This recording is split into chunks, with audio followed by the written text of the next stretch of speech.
আমাদের সবচেয়ে বড় ইস্যু ছিল সীমান্ত সুরক্ষা, অবৈধ অনুপ্রবেশকারী। আমরা বিএসএফ কে ল্যান্ড হ্যান্ডওভারের প্রক্রিয়া শুরু করেছি, প্রত্যেক দিনই ল্যান্ড দিচ্ছি। এখনো পর্যন্ত আমাদের যে 556 কিলোমিটার জায়গাতে জমি দিতে হবে, আমরা 100 কিলোমিটার মতো জমি হ্যান্ডওভার করে দিয়েছি। তার মধ্যে অগ্রাধিকার ছিল চিকেন নেক এলাকা, আমাদের নর্থ বেঙ্গলে। আমরা সিএ এর আওতায় যারা পড়েননি, সেই ধরনের অনুপ্রবেশকারী, তাদেরকে ডিপোর্ট করার কাজ নিয়ম মেনে শুরু করেছি। একটি আইন ছিল ভারত সরকারের, সেই আইনে ওদেরকে জেলে না পাঠিয়ে সরাসরি বিএসএফ এর হাতে হ্যান্ডওভারের আইন ছিল, অন্য রাজ্যে কার্যকর করেছিল। এখানে এদেরকে জামাই আদর করে জেলে পাঠানো হতো। আমাদের ভাত, আমাদের কাপড়, আমাদের ওষুধ খেত, এরা আরামে ভিতরে বসে থাকতো। এবারে একবারে সরাসরি হোল্ডিং স্টেশন বানানো হয়েছে বর্ডারের জেলাগুলিতে। সেখান থেকে এখন অব্দি 4800-কে ওপার পাঠিয়ে দেওয়া হয়েছে। আর এখন আমার হাতে আছে হোল্ডিং স্টেশনে 836 জন। তাদেরকেও আমরা তাড়াতাড়ি খাইয়ে পরিয়ে ওদিকে পাঠানোর ব্যবস্থা করছি।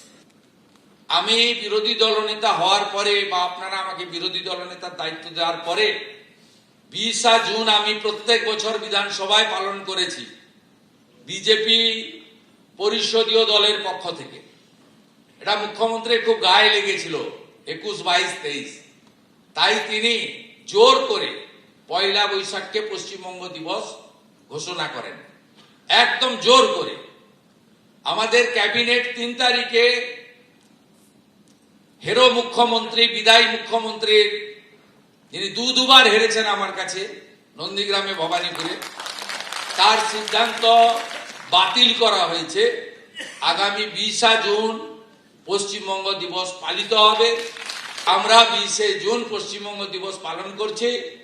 অত্যন্ত খুশির খবর, মাননীয় প্রধানমন্ত্রী ওই দিন পশ্চিমবঙ্গ সরকারের আয়োজিত তারকেশ্বরের কর্মসূচিতে উপস্থিত থাকবেন। আমাদের কর্মচারীদের পে কমিশন 7 কমিটি গঠন করা হয়েছে।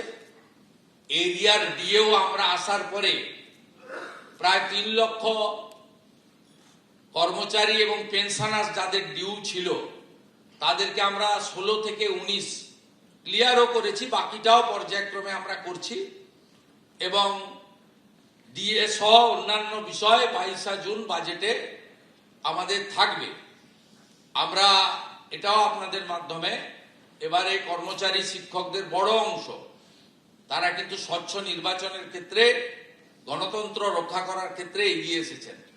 আমরা তাদেরও স্বার্থ রক্ষা করার ক্ষেত্রে, লফুল আইনসম্মত স্বার্থ রক্ষা করার ক্ষেত্রে আমরা প্রচেষ্টা নিচ্ছি। মানরেগাতে দক্ষিণ 24 পরগনা এবং মুর্শিদাবাদ ছাড়া বাকি সব জেলায় আমরা এখন 100 দিনের কাজ 125 দিন হয়ে গেছে, আপনারা জানেন। এবং মোটামুটি 300 টাকা ডেলি রোজগার হয়ে গেছে। আমাদের 100 দিনের কাজে যে জব কার্ড ছিল, তাদের মধ্যে যারা কেওয়াইসি লিঙ্ক করেছেন জব কার্ডের সঙ্গে, এখন 65%। আমরা স্বচ্ছতার জন্য তাদেরকেই অগ্রাধিকার দিচ্ছি এবং তারা এখানে জব কার্ড তারা পেয়ে কাজ শুরু করছেন। এর সঙ্গে প্রধানমন্ত্রী আবাস যোজনাও ব্যাপকভাবে যারা বঞ্চিত হয়েছেন তাদের জন্য আমরা সুযোগ করে দেওয়ার ব্যবস্থা নিয়েছি। এবিপি আনন্দ, এগিয়ে থাকে, এগিয়ে রাখে।